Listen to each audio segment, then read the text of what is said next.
They're putting you in a home today, Nana Rose. And they're taking all your money too. Those innocent words from my 8-year-old granddaughter, Lily, were like a thunderclap in the middle of a quiet afternoon. I stood at the stove in my Charleston kitchen, stirring a pot of tomato bisque, the wooden spoon trembling in my hand. I nearly dropped it. My knuckles went pale from how tightly I gripped the handle. My name is Rose Whitman. I'm 70 years old. And I thought I had survived the worst life could offer, losing my husband to cancer, raising a son alone, building a business from scratch. I was wrong. There in that moment, with my granddaughter sitting at the kitchen island coloring quietly, everything changed. I turned slowly. What did you just say, sweetheart? Lily didn't even look up from her coloring book. Mommy and Daddy were talking about it last night. They said you're too old to be by yourself now. And Daddy said he's already got the papers from a judge. Mommy said she's finally going to get her dream house once everything is sorted out. I felt like the room had tipped on its side. I steadied myself against the counter. A chill that had nothing to do with the autumn wind outside snaked up my spine.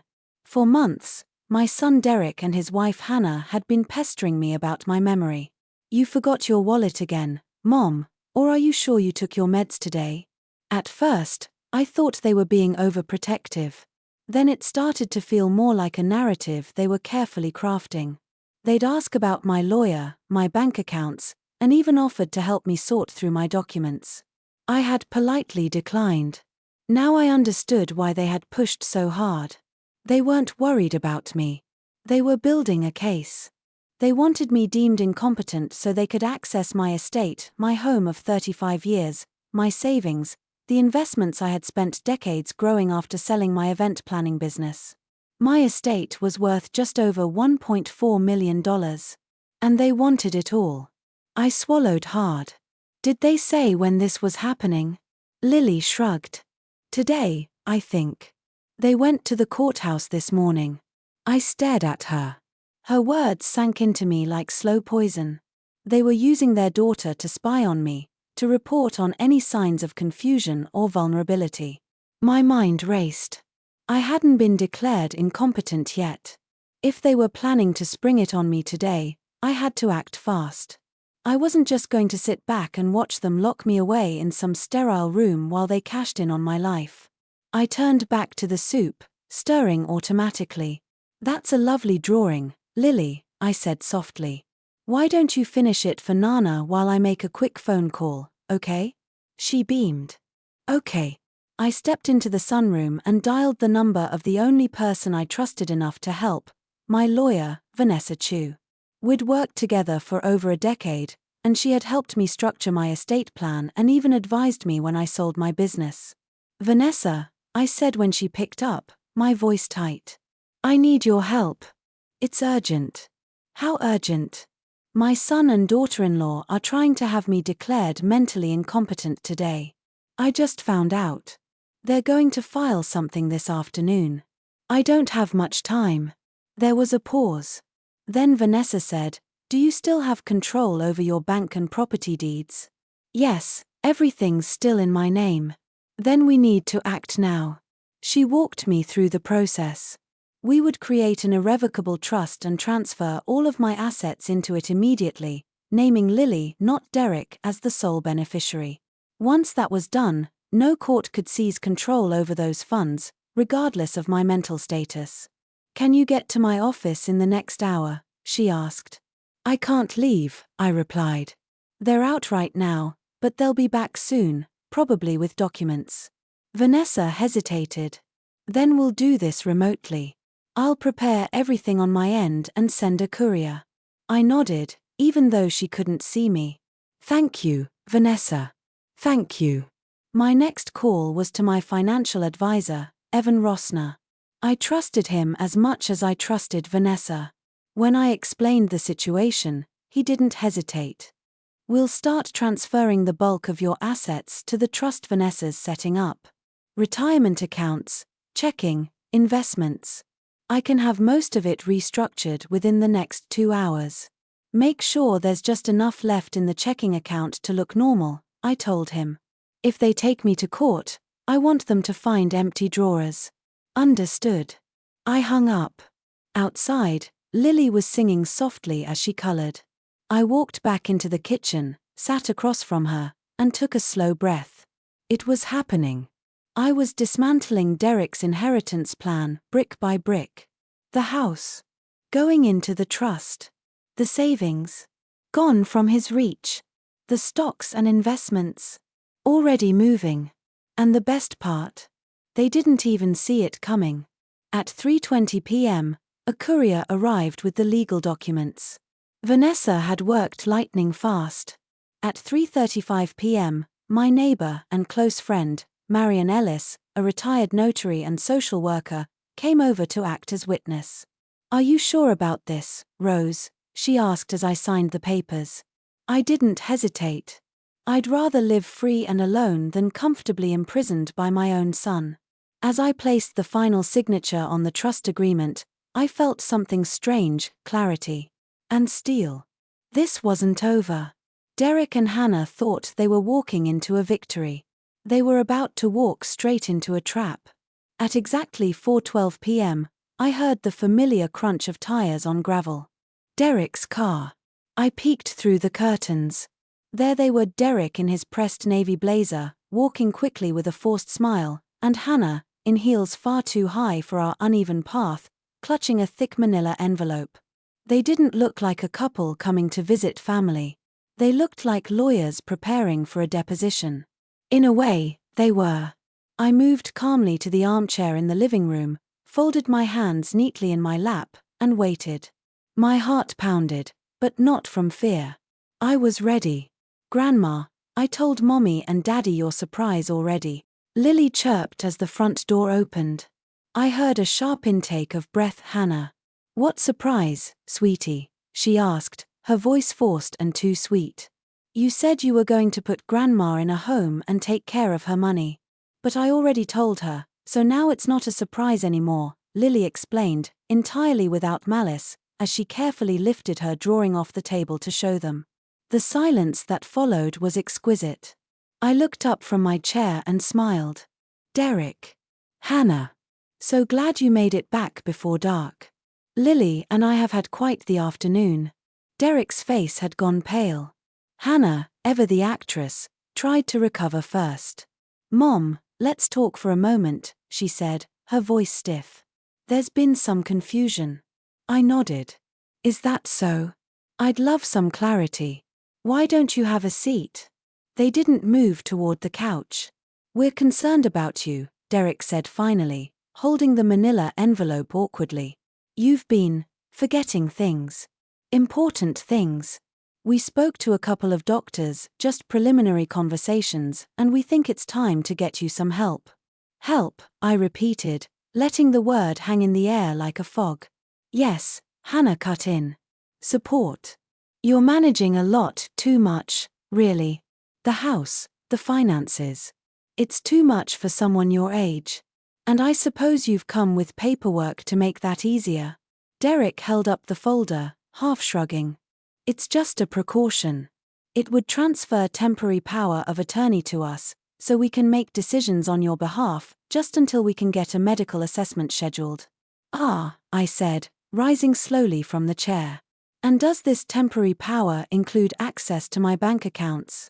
Silence. And decisions about my housing?" Another pause. "And possibly liquidation of assets, should I be deemed unfit?" Derek shifted uncomfortably. "Mom, it's not like that." "Then explain it to me, son," I said, keeping my voice calm but deliberate. "Because to me, it sounds an awful lot like two people standing in my home, trying to con me into signing away my life." "Don't be dramatic," Hannah said, the edge slipping through her tone. "We're just trying to protect you from making mistakes you'll regret." "Like trusting you?" I asked quietly. That stopped her cold. Across the room, Marian cleared her throat. She had remained at the kitchen island, sipping tea silently as the scene unfolded. Now she stood and approached, placing a stack of signed documents gently on the table. "These are the legal documents confirming an irrevocable trust," she said. Filed an hour ago. All of Rose's assets, including this house, are now held in a structure you have no access to. Hannah's jaw dropped. Derek blinked several times, like his eyes were buffering. You did what? He said hoarsely. I protected myself, I said, walking over to stand beside Marion. From my own family. You can't do that. Hannah snapped, stepping forward. We had a plan. A plan involving a judge, false assessments, and what? Pretending I was too senile to handle a debit card. I took a step forward. Let me tell you something, Hannah. I ran a successful business for 20 years. I balanced six-figure contracts, negotiated vendor deals, and navigated 2 recessions. Do you think I don't recognize a hostile takeover when I see one? Derek's face flushed. Mom, you're not thinking clearly. This is paranoia. Really? I said, and walked to my writing desk. From it, I pulled the small recorder Marion had brought with her. Because I recorded our conversation just now. Just in case I ever need to play it back for Adult Protective Services. You're bluffing, Hannah said, but her voice wavered. Would you like to test that theory? For the first time since they entered, Derek seemed to realize just how far ahead of them I was. He reached for the manila folder and quietly slipped it back into his briefcase. We're going to challenge this, he said. That trust won't hold up if we prove you were coerced. Go ahead, I said, pointing to the door. File whatever you like. Vanessa Chu, my attorney, is already preparing for it. And since the trust names Lily as the sole beneficiary, any challenge you file will show that you're trying to strip your own daughter of her future. Hannah's mouth opened, then shut. Her eyes were wide. Her dreams of a new house had just collapsed. I think it's time for you both to go, I said. Lily will stay with me tonight. Marion will take her home tomorrow morning. Derek didn't argue. He picked up his bag. You just burned every bridge you had, he said quietly. No, I said. You did. When you forgot that I wasn't dead yet. They left without another word. When the door shut behind them, Marion let out a long breath. That went better than I expected. I smiled, though it didn't quite reach my eyes. I may have lost a son today, but I kept my freedom. And I'll be damned if I let someone steal both. Across the room, Lily looked up from her coloring book. Nana, are you mad at Mommy and Daddy? I walked over, kissed the top of her head. No, sweetheart. I'm just disappointed. Because of the surprise. I smiled. Let's just say, they were surprised too. The next morning, I let the phone ring. The first call came in at 7:15 a.m. Derek's number. Straight to voicemail. Then Hannah's. 5 times between 7:30 and 8 o'clock. I didn't answer. By noon, there were 12 voicemails. I finally sat down with a cup of tea and hit play. Derek sounded composed at first, almost polite. Mom, I think we need to talk. Things got out of hand yesterday, and I just want to clear the air. His voice was flat, rehearsed. The next voicemail was Hannah's. Less controlled. Rose, I don't know what kind of games you're playing, but you can't just cut your family out like this. We've done everything for you. Everything for me? I nearly choked on my tea. By voicemail 6, Derek's tone had changed entirely. You've been manipulated, Mom. That lawyer of yours, she's clearly taken advantage of your emotional state. We're not giving up on this. And there it was. The threat behind the concern. I walked to the window and looked out at my small garden. Lily was outside, helping Marion plant tulip bulbs along the fence line. Her little hands were covered in dirt, her laughter rising with the breeze. She was safe, for now. But the war wasn't over. At 2 p.m., I heard a knock on the door. When I opened it, Derek and Hannah stood there dressed not in business casual, but in something far more calculated, Derek in a muted grey suit, Hannah in a conservative navy dress, both trying to look like concerned family members instead of scheming predators. I didn't invite them in. We've spoken with our attorney, Derek began, holding a thin briefcase. He believes the trust can be challenged. If we can show you were under duress, then by all means, I said, leaning against the doorframe. Challenge it. Hannah's voice rose. This is our daughter's future you're gambling with.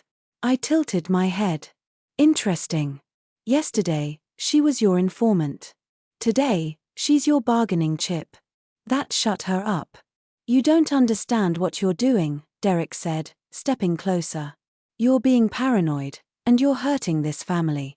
I took a deep breath. No, Derek.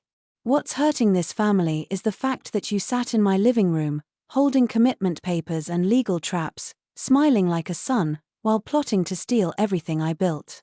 You made this choice. He looked away, jaw tight. And now, I continued, you're about to learn what consequences feel like. I turned and walked back inside, leaving the door open behind me. Not as an invitation, but as a dare. They followed. The living room felt colder with them in it. Marion came in from the kitchen, still in her gardening gloves, standing protectively near Lily, who had come inside with muddy shoes and wide eyes. Derek cleared his throat and softened his tone. Look, I get it. You're angry. But we can still make this work. We don't have to fight each other. We can undo the trust, restructure the estate, make it fair. Fair? I said, almost laughing. You mean like your plan to sell my house while I live out my days in a facility I didn't choose? We never said, Hannah started, but I cut her off. I know exactly what you said. And more importantly, I know what you didn't say. You never once asked what I wanted. You never offered help. You just decided I was in the way. Marion walked over and gently placed a folder on the coffee table. What's this? Derek asked. Documentation, I said. Records of your visits. Transcriptions of what Lily told me. Notes from my doctor who, by the way, filed a formal complaint after you tried to steer the conversation toward a dementia diagnosis during my last checkup. Hannah blanched. I also made a few recordings, I added. Some of which include you describing your plan in front of Lily. You recorded us? Derek barked. Self-protection, Marion said flatly. Rose is right. And under South Carolina law, she doesn't even need your consent if it's to defend herself from potential abuse. You're not serious, Hannah whispered. Do I look like I'm joking? I replied. The room fell silent. You've crossed a line, Derek said finally.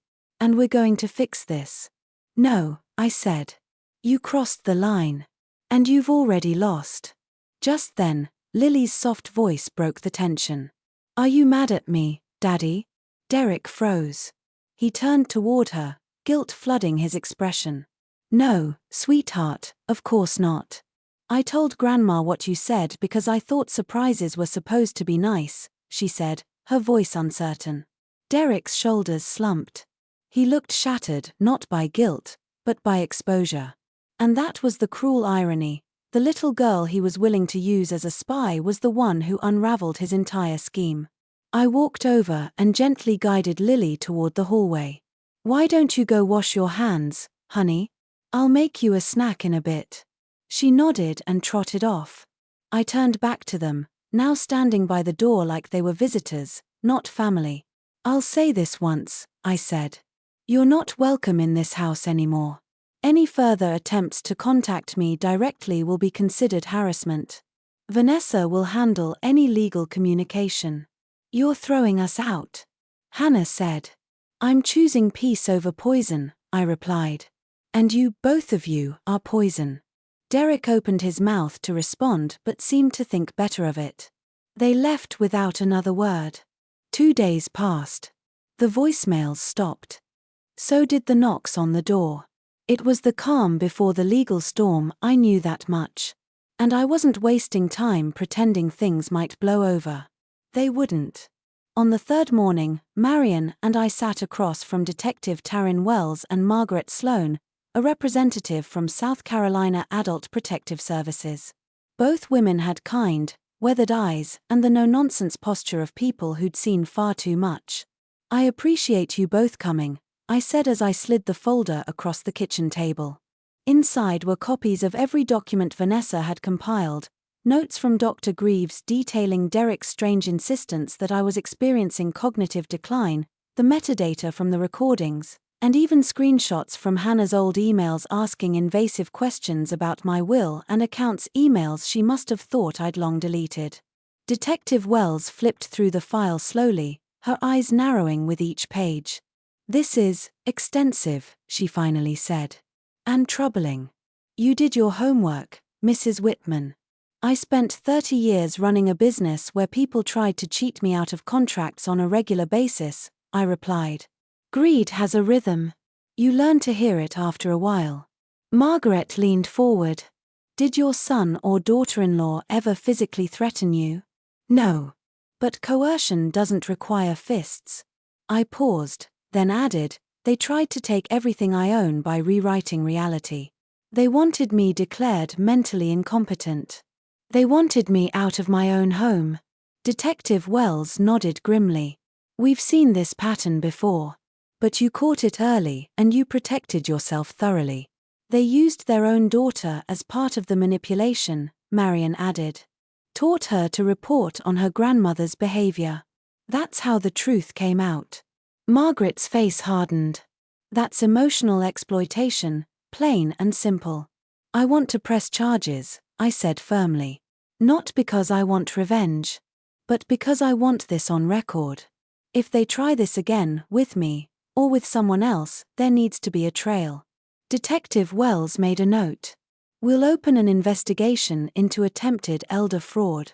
And we'll file a protective order if you request one." "I do."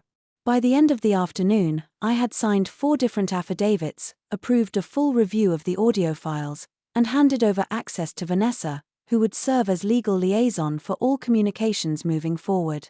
That night, I slept soundly for the first time in months. But not for long. 3 days later, I was woken by Lily's soft voice beside my bed. "Nana, there's someone outside." It was 6:30 a.m. I slipped on my robe and peered through the blinds. A dark grey sedan idled by the curb. "Derek." I opened the front door slightly. "What do you want?"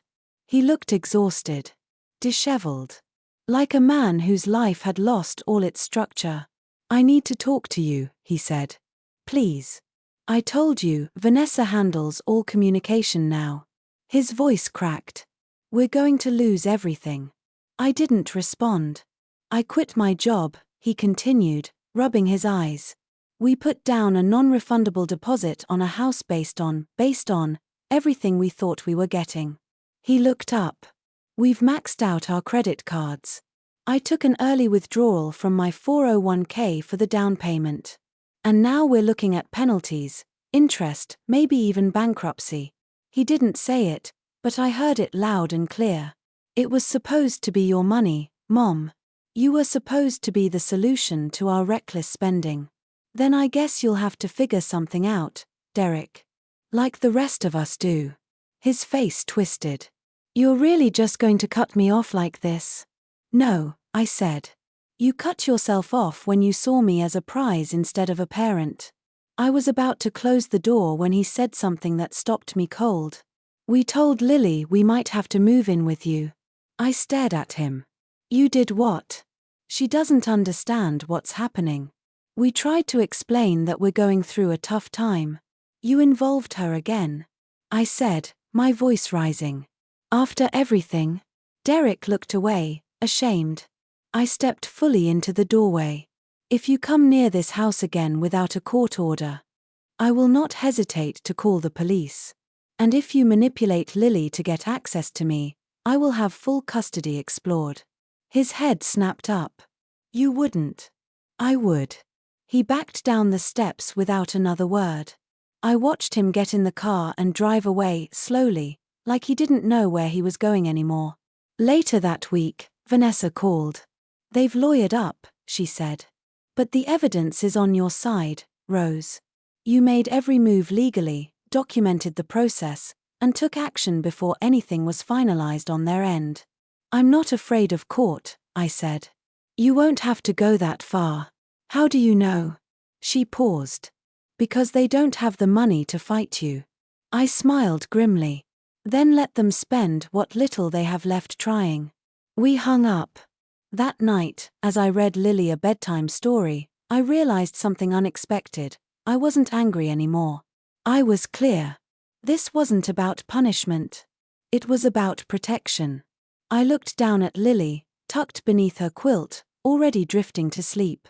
Her tiny hand clutched mine. In the end, she had saved me. And I had saved her right back. 3 weeks passed. The leaves outside turned from gold to rust to brittle brown, swirling through the Charleston streets like confetti for a celebration no one had planned. I sat on the porch most mornings now, sipping black tea while Lily played with her dolls under the magnolia tree. We had slipped into a quiet routine, one that felt like safety. But in the background, the storm was still gathering. Detective Wells called on a Monday morning.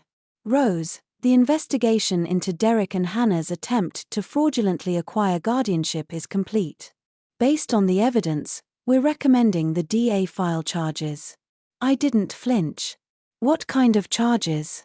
Attempted financial exploitation of a vulnerable adult. It's a felony here.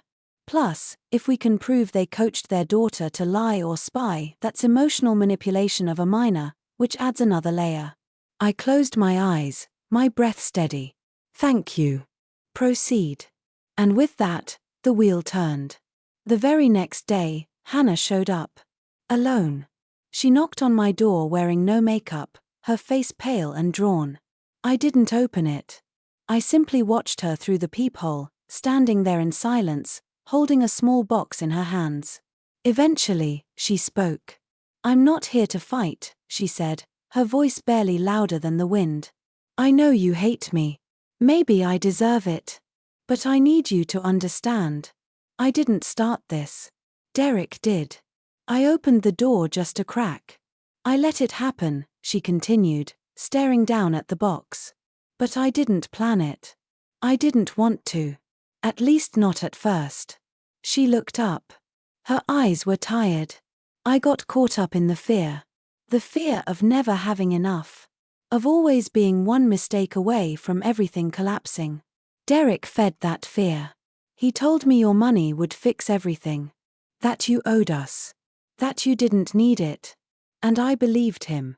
She extended the box slightly. These are the letters. The ones we drafted for the judge. I never mailed them. I couldn't. I opened the door fully and took the box. It was heavier than I expected. I want to say I'm sorry, she whispered. I know it doesn't fix anything. But I am. Genuinely. Are you sorry because you're facing charges? I asked calmly. Or because you realized Lily might grow up hating you? Hannah blinked. Both. I nodded slowly. Then maybe there's hope for you yet.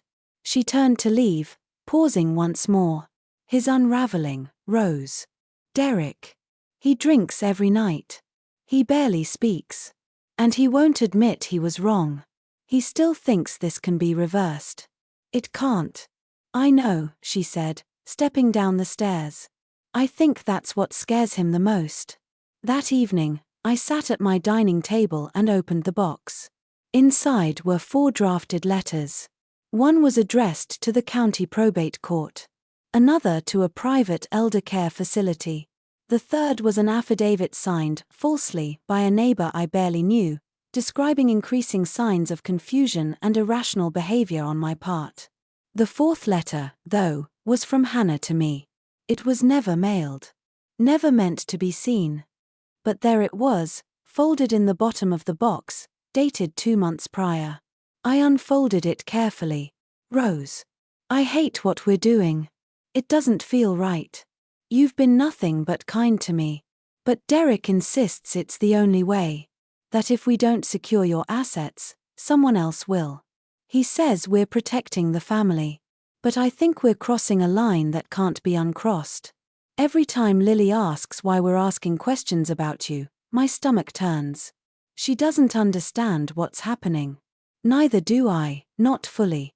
I wish I had the courage to stop this. I folded the letter again and placed it in the file with the others. It didn't change anything. But it added something I hadn't expected. Grief. Not for them. But for the family we might have been, had things been different. Had Derek been a better man? Had Hannah found her spine earlier? Had they come to me with honesty instead of deception? But grief didn't mean forgiveness. Not yet. The next few days brought more updates. Vanessa called again. They've filed an emergency motion asking to review the trust on the grounds of undue influence. Let me guess, I said. They're blaming you. Of course, she replied, amusement in her voice. Claiming I manipulated you into signing the documents. Should I be worried? Not at all. Their argument is flimsy, and their behavior before and after the trust was filed paints a damning picture. You were proactive, coherent, and methodical. They were opportunistic and careless. You documented everything. Good, I said. I want this in court. I want it on the record. And so we prepared for that, too. 2 days before the hearing, I got an email from Lily's school. There had been an incident. A substitute teacher had overheard Lily crying in the hallway, saying, "I don't want Daddy to take Nana's house anymore." They contacted school counselors. The counselor contacted me. When I met with the school that afternoon, they gently suggested that Lily might benefit from temporary guardianship reassignment or, at the very least, supervised parental visits until the legal proceedings concluded. I didn't hesitate. Yes, I said. Whatever it takes to protect her. By the end of the week, I had filed for temporary custody of Lily, citing the emotional distress she was experiencing at home. It wasn't just about the money anymore, or my freedom. It was about hers. The courthouse smelled like old books and fear. It had been years since I last sat in a courtroom, decades, really, since the zoning dispute when I expanded my event business, but this was different. This wasn't about business or permits. This was about my life. The petition filed by Derek and Hannah to challenge the irrevocable trust was scheduled for a hearing. They were alleging undue influence, emotional instability, and cognitive decline. In other words, they were trying to make me look like a senile old woman led astray by my attorney. Vanessa, my lawyer, sat beside me, calm and poised in a navy suit.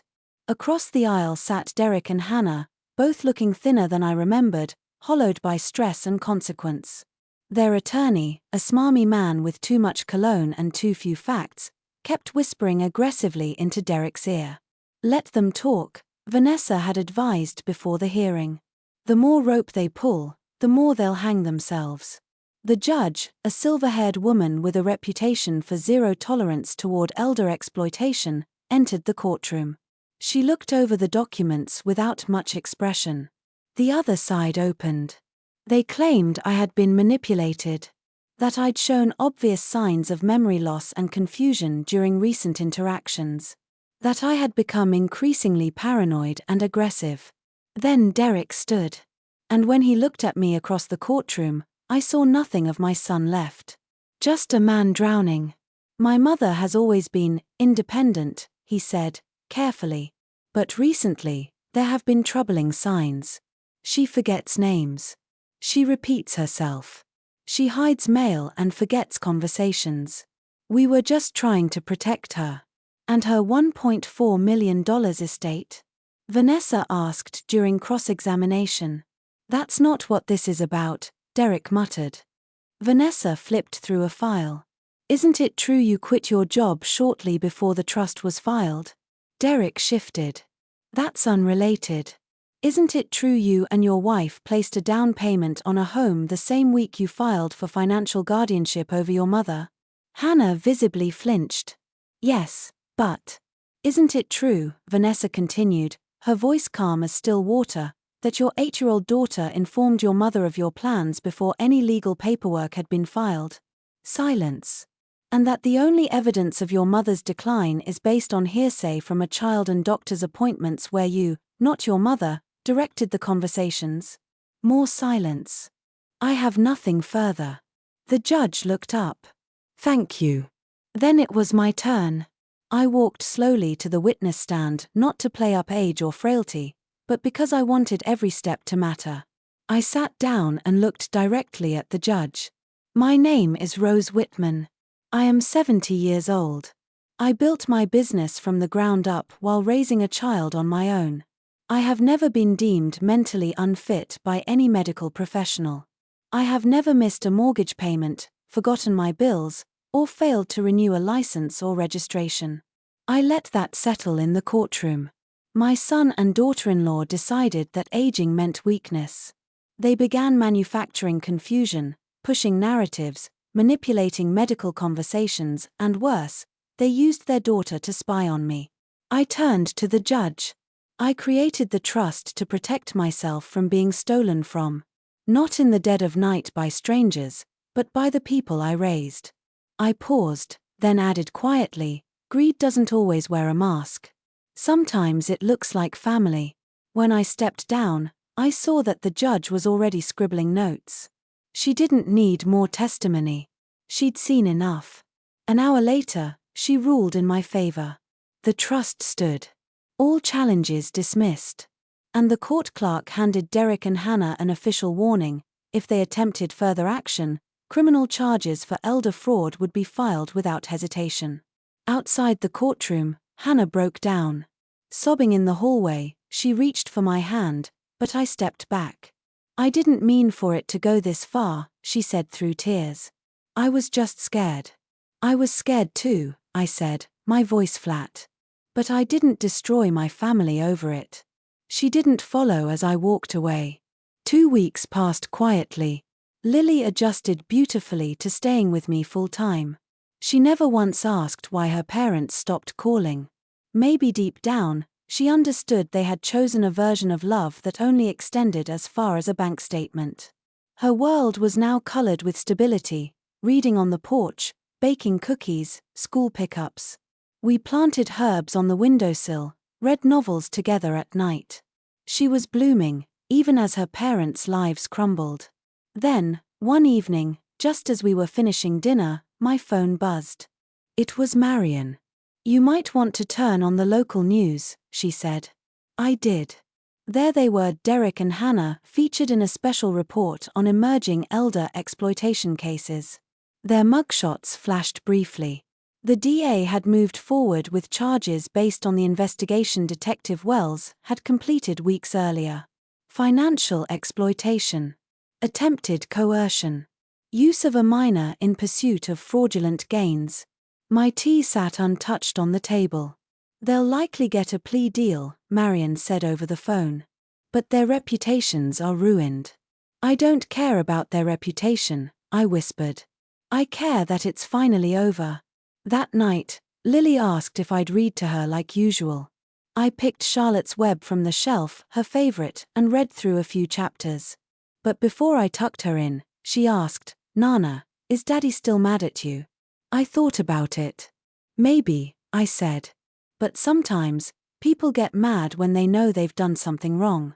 She nodded slowly. Did I do the wrong thing by telling you? She whispered. I took her tiny hand in mine. No, darling, I said, holding back tears. You told the truth. And that's always the right thing. Winter arrived early in Charleston that year. Cold rain kissed the windows. The hydrangeas wilted overnight. The air carried a sharpness that hinted at closure. A week after the news story aired, Vanessa called.